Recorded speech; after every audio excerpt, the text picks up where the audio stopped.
starting the lecture. Is there any doubt? You guys can ask. Otherwise, we will move forward. Okay, we will move. Okay. So, children, yesterday I had shown a video, right? And in that video, we just recalled about this system. Let us discuss about it. First, our digestive system helps in digestion. What is digestion? Can you explain the process of digestion, anyone? Digestion क्या होता है? Namya, can you just tell me what is digestion?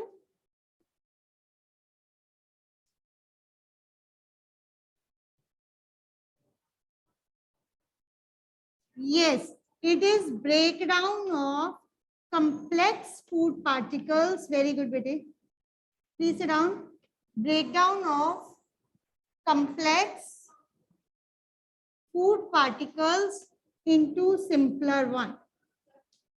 Into simpler and soluble form to be digested by our body, to be absorbed by our body. ठीक है? Into simpler and soluble form. Simple भी और soluble form में भी. ठीक है? और main substances जो हमारे फूड में प्रेजेंट होते हैं वो कौन कौन से होते हैं? आई थिंक एक होते हैं कार्बोहाइड्रेट्स जिनको आप स्टार्च बोलते हो, है ना? That is to be called as starch. Starch form of carbohydrates है. It is to be converted into simple sugars. बिल्कुल सिंपल शुगर्स में कन्वर्ट होती. Then it is fats. Your fats needs to be converted into the किस चीज में convert होते हैं?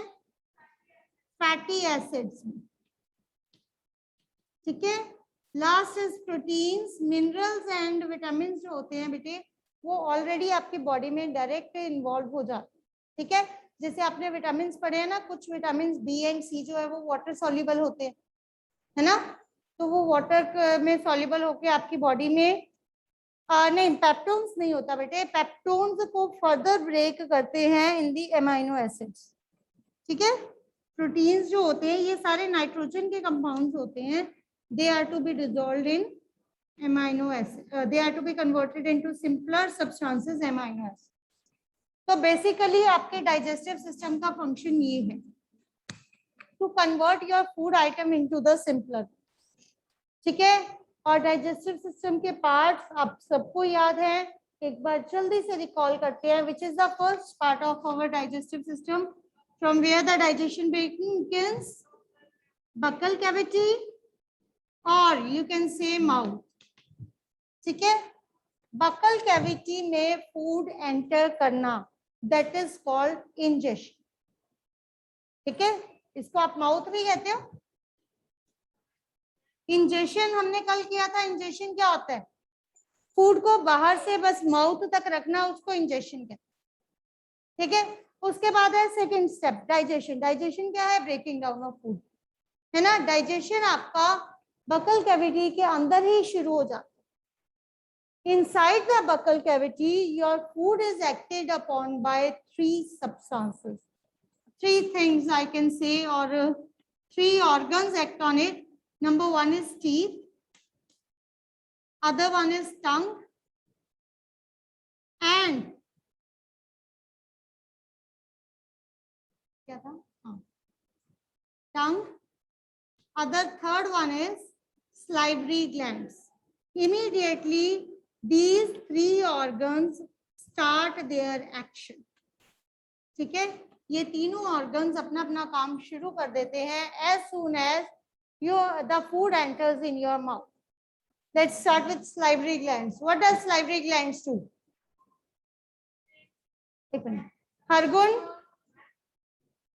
Hargun, can you please tell me what does salivary glands do?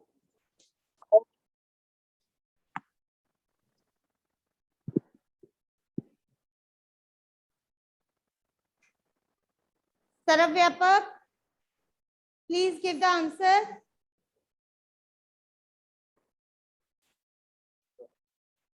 देखो बच्चे, अगर आप आंसर नहीं करते हो ना तो that will waste the time.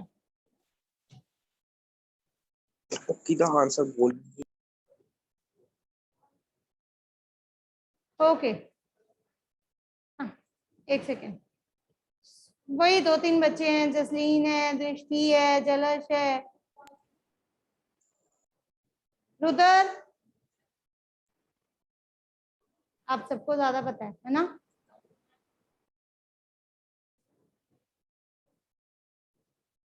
बस ठीक है फिर, चलो एनी हाउ, रिलैक्स रिलैक्स। हाँ जी,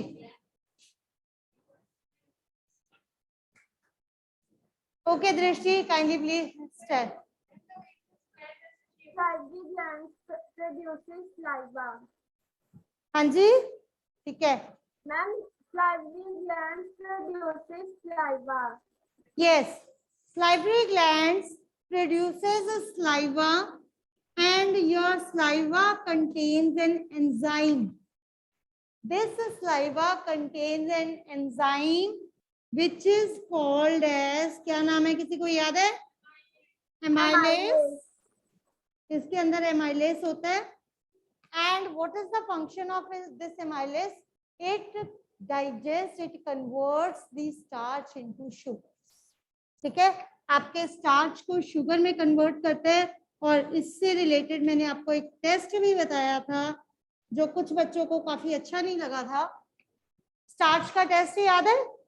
फूड आइटम लेके उसमें आयोडीन डाल दो, कलर ब्लू ब्लैक हो जाएगा, याद है ना? और आपकी बुक में ये एक्टिविटी भी दी हुई है कि आप सपोज एक पोटैटो का पीस लो, उसके अंदर आयोडीन सोल्यूशन डालो, वो ब्लू ब्लैक हो जाएगा। उसके बाद उस पीस को अपने माउथ में रखो, कोई और पीस ले लो, उसको माउथ में रखो, उसको अच्छे से च्यू करो, च्यू करने के बाद दोबारा बाहर निकाल के उस पर आयोडीन डालो, it will not turn to blue black. It means आपके माउथ ने वो स्टार्च जो था उसको डाइजेस्ट कर, and it is to be digested by amylase. भाई आना है ना, है ना? ठीक है, that is to be digested by amylase, which is an enzyme that is present in saliva, and this saliva is secreted by salivary glands. Okay, is that clear to all? समझ आई कुछ? I hope you all are writing also. देखो जितने offline बच्चे हैं वो सारे लिख रहे हैं मेरे पास बैठ के रफ कॉपीज पे, है ना? ऑफलाइन बच्चे सारे मेरे सामने बैठ के रफ कॉपीज पे नोट कर रहे हैं। सिर्फ ऐसे हिंट्स ही नोट कर लो, कुछ ना कुछ तो याद रहेगा।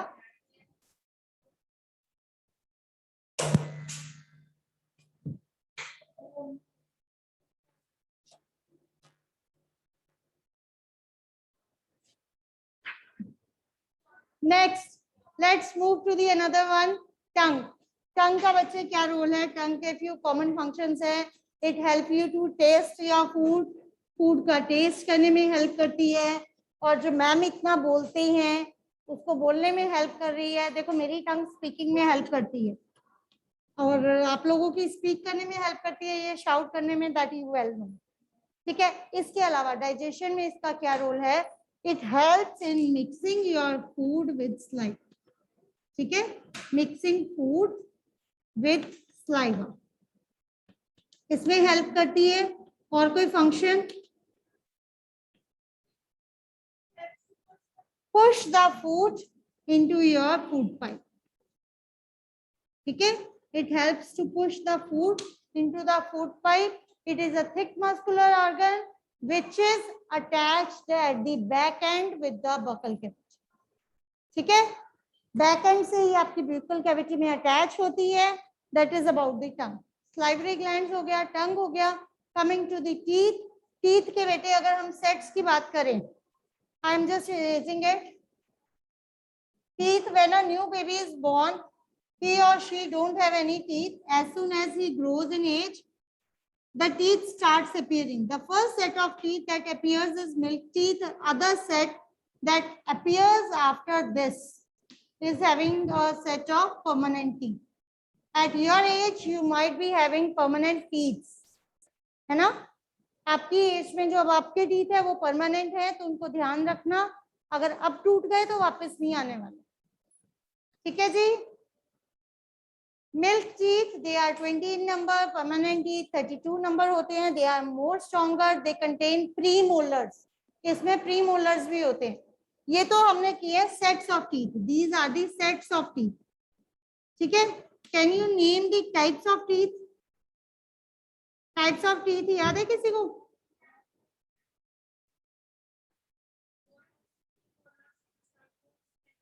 Yes, it is incisors, canines. आपकी बुक में एक टेबल बना हुआ है, उसी में नोट कर लो, जल्दी से मैं करवा देती हूँ। Premolars and molars. इवन बच्चे, एक चीज और डिफरेंस ये भी है, मिल्क टीथ में प्रीमोलर्स नहीं होते। जो आपके मिल्क टीथ होते हैं उनमें प्रीमोलर्स प्रेजेंट नहीं होते, उनकी जरूरत नहीं होती है, because small children can not eat too much, ठीक है ना। तो अगर ज्यादा वो खाएंगे नहीं तो दैट नीड टू बी, उसकी ग्राइंडिंग की जरूरत भी नहीं पड़ती, राइट। आपका जो टेबल बना है बेटे उसको आप फिल कर सकते हो। जो इंसाइजर्स हैं they are called as cutting and biting teeth, ठीक है। तो मैं इसको सिर्फ हिंट्स लिख रही हूँ। These are called as cutting and biting teeth, they are used for cut and bite. Canines sorry canines are called as tearing teeth, used to tear the food. Premolars are used to crush and grind the food, and molars they are used to chew the food properly, ठीक है। ये इनके functions होते हैं। आपके mouth में total number of incisors कितने होते हैं? Any idea?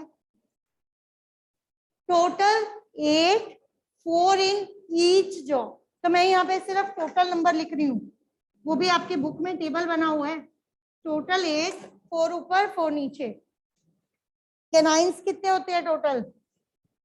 4, ठीक है। ये कैनाइन्स जो होते हैं ये कार्निवोर्स एनिमल्स के बहुत शार्प होते हैं। जो आप लायन के टीथ देखते हो ना बाहर को आते हुए, वो कैनाइन्स होते हैं। प्रीमोलर्स कितने होते हैं टोटल आपके माउथ में? 8, और मोलर्स होते हैं 12। काउंट कर लो, हो गई आपकी काउंटिंग पूरी, ठीक है।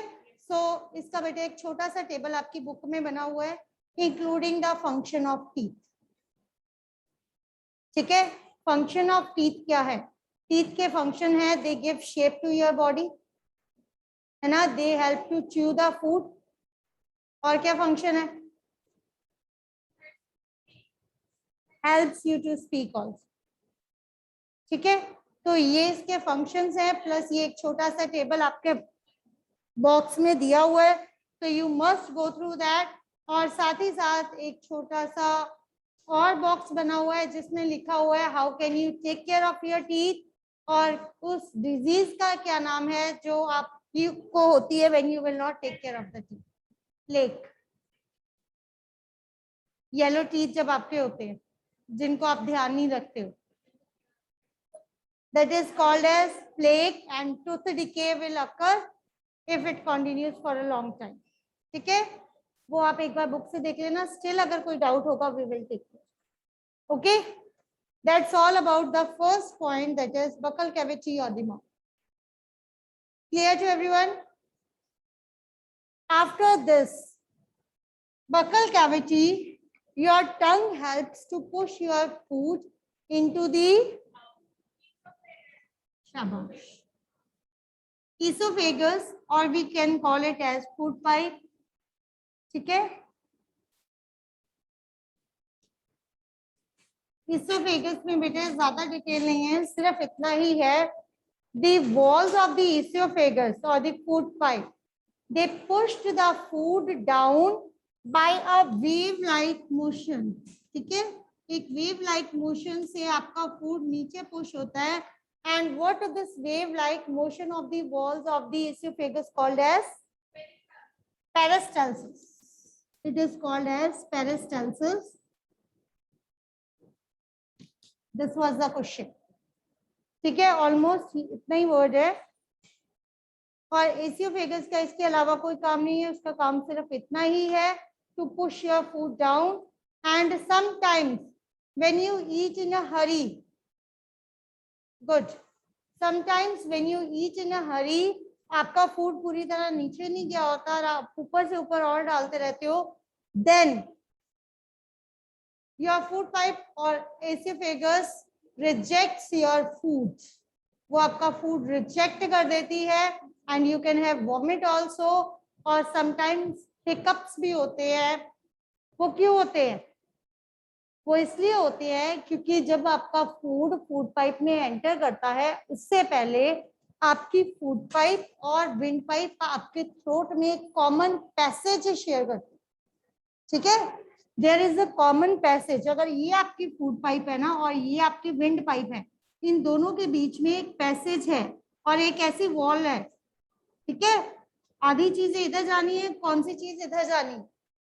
ठीक है, अगर आप खाना खाते time if you speak while eating the food, तो food instead of going in the food pipe, it enters here in your windpipe. That is why you will get hiccups if you will speak, or if you will shout, or you will laugh while eating. ठीक है, तो इसी वजह से आपको hiccups होते हैं. और वॉमिटिंग का मेन रीजन भी यही होता है बेटे, if you eat हरिडली or due to any malfunction. Suppose malfunctioning is in with your stomach, तो stomach से भी आपको problem start हो जाती है. In that case, your food is returned back by the back action of, or you can say it is at antiperistalsis. ठीक है, okay जी. हाँ जी Akshita, please unmute yourself and can you tell me, Akshita, बच्चे, can you tell me after esophagus where the food enters? esophagus के बाद food कहाँ enter करते हैं? हाँ जी, कहाँ एंटर करते हैं? Good. Simplest answer is stomach. I think सबको पता है, काफी देर से कर रहे हैं. एसोफेगस के बाद आपका फूड स्टमक में एंटर करता है. स्टमक में बेटे आपको 3 पॉइंट्स मेनली ध्यान रखते हैं. First, stomach contains HCl. I may not write completely. HCl means hydrochloric acid. ठीक है, its inner lining produce mucus. Book में स्पेलिंग देख लेना, थोड़े वेरी कर रहे हैं. You can write anyone. ठीक है, और साथ ही साथ inner lining of stomach produce a digestive juices which is called as pepsin. Pepsin नाम के डाइजेस्टिव जूसेस को प्रोड्यूस करते. ठीक है, ये 3 चीजें स्टमक में प्रेजेंट होती हैं. इन तीनों का क्या रोल है? अगर आप इनको पॉइंट्स फॉर्म में भी लिख दोगे तो भी it will be correct. HCl का क्या रोल है? सबसे पहले HCl का रोल है, इट किल्स जर्म्स. आप फूड खाते हो तो फूड ऐसा तो है नहीं सब बच्चे साफ सुथरा खाते हैं, है ना. मार्केट जाते हो, घर में बिना बताए आदत होती है कि कुछ ना कुछ खा के जाना है घर, तो वो जरूरी थोड़ी है प्योर फूड है. अब जो बर्गर आप खाते हो, बर्गर के अंदर नो डाउट बाकी सामान होता है, साथ में इंसेक्ट्स भी 2-4 ऐड होते हैं. कभी खोल के देखना, खा नहीं पाओगे. चलो, एनी हाउ, वो जो जर्म्स आप अपनी बॉडी के अंदर लेके जाते हो, that are killed by the HCl. ठीक है. Secondly, it makes the medium acidic. ठीक है, जो स्टमक का मीडियम है उसको एसिडिक करता है. Makes medium acidic. Acidic means acid है तो वो एसिडिक ही करेगा. ठीक है, it makes the medium acidic. Mucus का क्या काम है? म्यूकस का रोल है protects the inner lining of the stomach. बेटे ये एसिड आपका इतना स्ट्रॉन्ग है, अगर आपकी स्किन पे गिर जाएगा तो आपकी स्किन बर्न हो जाएगी. हाँ बिल्कुल ठीक है बच्चे. Protect the stomach from the action of acid. देखो एक चीज है, आप अपने अंदर बॉडी के अंदर कोई भी इंसेक्ट ले जाओ, कुछ भी ले जाओ वाइल डाइजेशन, वो पूरी तरह से स्पॉइल हो जाता है, उसके जर्म्स खत्म हो जाते हैं. चलो आप लोग शायद नहीं खाते, but you might have heard that there are the human beings that eat even snakes. सुना हुआ है ना, चाइना में स्नेक्स, रैट्स। तो नेचुरली वो लोग कितने जर्म्स खाते हैं, कितने सारे जर्म्स खाते हैं। तो वो सब कहाँ जाके डाइजेस्ट होते हैं? हम अपनी बात नहीं करते, लेकिन नॉर्मल ह्यूमन बीइंग ये सब खाते हैं। तो वो लोग कितने जर्म्स लेके जाते हैं? अगर उनके ऊपर कोई एक्शन ना हो, उन जर्म्स के ऊपर कोई एक्शन ना हो, तो बताओ उनके क्या बॉडी का हाल हो। तो इट इज बाय नेचर, आपकी बॉडी के अंदर HCl है। HCl इतना स्ट्रॉन्ग एसिड है, अगर आपकी स्किन पे जरा सा भी पड़ गया, आपकी स्किन उसी टाइम बर्न हो जाती है। That is a very strong acid. जो लैब में यूज करते हैं वो बहुत डाइल्यूट करके यूज करते हैं, उससे आपको इतना इफेक्ट नहीं हो। ठीक है। और म्यूकस का काम क्या है? It protects the inner lining of the stomach from the action of acid. Last is pepsin. Pepsin is an enzyme that is produced by the inner walls of the stomach. What is its main role? इसका क्या function है? It digests proteins to, या it breaks proteins to smaller substances which are to be known as peptones. उसको further smaller substances में convert करता है, जिसको हम कहते हैं peptones. Okay ji. Afterwards, from this action, when all this process gets completed, then your food enters. The food is converted into paste, और उस paste को हम कहते हैं chyme, है ना? And this chyme is enters into your small intestine. हाँ जी, small intestine के बारे में बताएंगे, वहां पे क्या क्या काम होते हैं फूड के ऊपर. Afterwards, it enters into the small intestine.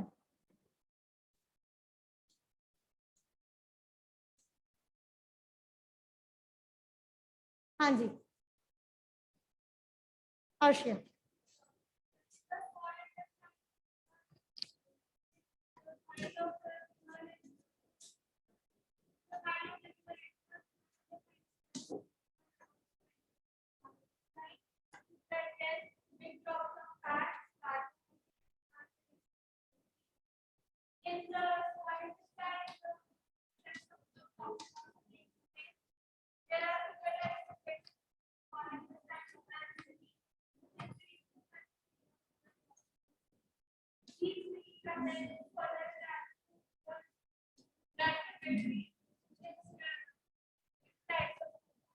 उस पे आते हैं बच्चे. हाँ जी बच्चे, बेसिकली स्मॉल इंटेस्टाइन में क्या होता है? एक तो इंटेस्टाइन अपने जूसेस प्रोड्यूस करती है, जिसको आप बोलते हैं intestinal juices. Secondly, the bile juice from the liver enters in the small intestine. ये बाइल जूस भी स्मॉल इंटेस्टाइन में एंटर करता है, और ये पैंक्रियाटिक जूसेस भी स्मॉल इंटेस्टाइन में एंटर करते हैं. तो there are 3 type of juices which act on your food that passed from the stomach. Stomach से एक पेस्ट बनके हमारा food which is called as chyme enters in our small intestine, और ये तीनों जूसेस आपके फूड पे एक्ट करते हैं, and finally you get this. Afterwards you will get this. Your carbohydrates, they are converted into simplest sugars. Fats, they are converted into fatty acids, and proteins are converted into amino acids. ऐसे ही है. Small intestine का action ये है. ये चीज मेरे पास आ गई स्मॉल इंटेस्टाइन, और आपको मैंने ये क्या कहा था? What is this? This is digestion. यही डाइजेशन है. और स्मॉल इंटेस्टाइन में मेरे पास ये चीज आ गई. इसीलिए स्मॉल इंटेस्टाइन में हम कई बार एक वर्ड यूज करते हैं, डाइजेशन एंड सेयर. यहाँ पे आपकी डाइजेशन का प्रोसेस खत्म हो गया. याद है? First ingestion, second digestion. Digestion शुरू कहां से हुई? माउथ में. माउथ में स्टार्ट से शुगर बन गई थी. ठीक है. आते आते बाकी के सारे प्रोसेसेस डाइजेस्ट हो गए. ठीक है. यहाँ पे आपकी डाइजेशन एंड हो गई, सेकेंड प्रोसेस आपका खत्म हो गया. Now moving upon two the third process. Third process होता है हमारा, थर्ड प्रोसेस कौन सा है? एब्जॉर्प्शन का. Absorption also takes place in small intestine. ठीक है. absorption also takes place in small intestine. Small intestine has a villi-like structure, has a finger-like projections, which is to be called as villi. Okay, what is the function of this villi? Villi just increases the surface area for the absorption of food. ठीक है, अगर straight जगह पे सीधा आपको यहाँ पे food absorb करना है, अब यहाँ पे ब्लड वेसल्स आएंगी, सीधा सीधा आएंगी, कहाँ पे आपकी ज्यादा सारी ब्लड वेसल्स बन गई, food amount of food absorbed more हो गया. So that is why we are having villi in our small intestine. They are attached with the blood streams and इस चीज को हम कहते हैं, विली में क्या चीज होती है, absorption, that also took place in, ये कहाँ हो रही है, स्मॉल इंटेस्टाइन में. Afterwards assimilation also takes place from here.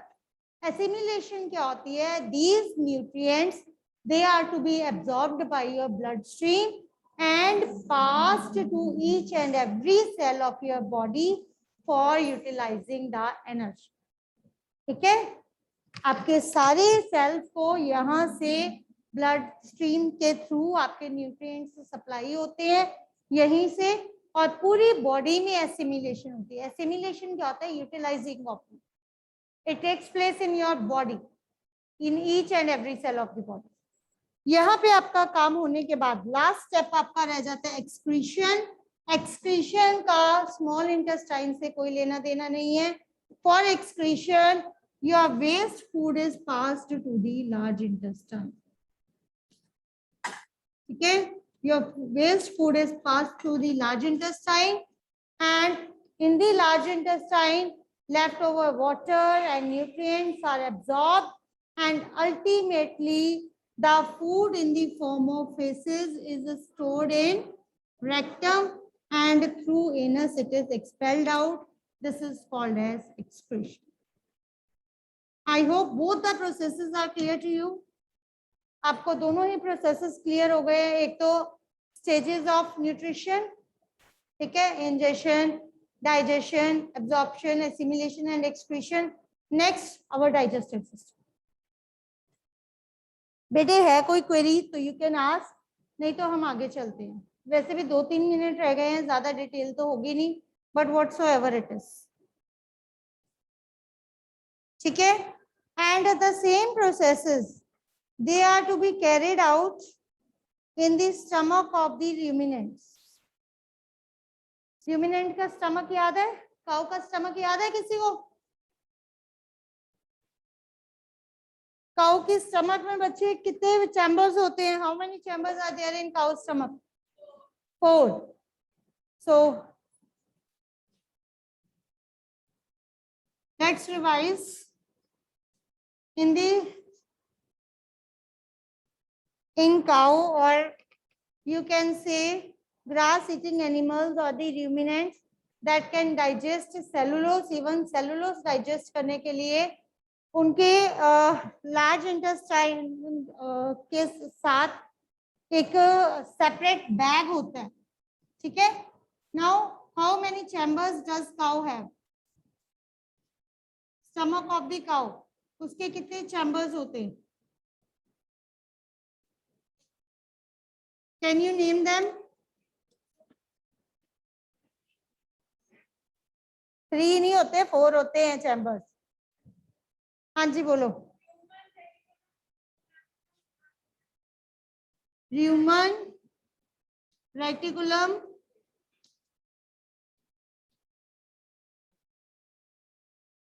और कौन सा था? ओमेसम एंड एबोमेसम, है ना?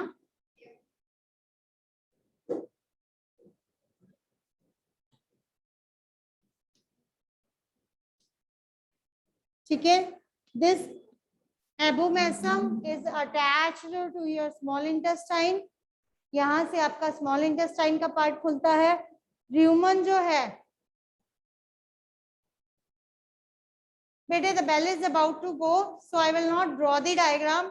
अगर किसी को डाउट है you can ask, otherwise we will continue it tomorrow. Just 1 minute is left. ठीक है, और एक कल हमने ये काऊ का स्टमक एक बार दोबारा देख लेंगे, साथ ही साथ एक ऑर्गेनिज्म हमने किया था, वो कौन सा था? Stages of nutrition in amoeba. तो एमीबा में हमने क्या चीज की थी? कौन सा पार्ट है एमीबा का that helps in capturing the food? Cilia. Cilia amoeba में नहीं होता, सीलिया पैरामीशियम में होता है। Pseudopodia, this is called as pseudopodia. ठीक है, pseudopodia helps in locomotion as well as in capturing the food. Right, tomorrow we will continue this and start the another chapter. Till then, take care and bye bye.